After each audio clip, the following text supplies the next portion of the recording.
Hello, my name is Stephen Harden, and I am doing a thermal analysis of a brake disc. My objective was to model a brake disc using Creo Parametric 4.0, which I done, and I imported into ANSYS and analyze it using Transit Thermo.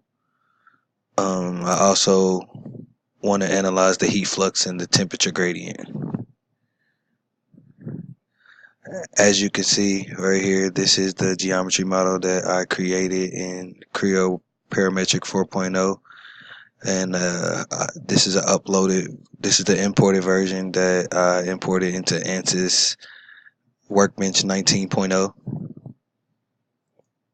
I took a look at the minimum and maximum temperature. As you can see, my minimum temperature was about 19 degrees Celsius.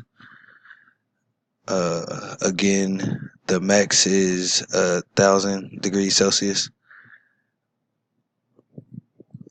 Looking at the heat flux, you can see that it is very low, which is the minimum is 4.5168 times 10 to the negative 5, which is a very small heat flux, and the maximum heat flux that it gained is 6,129.4. Thanks for listening.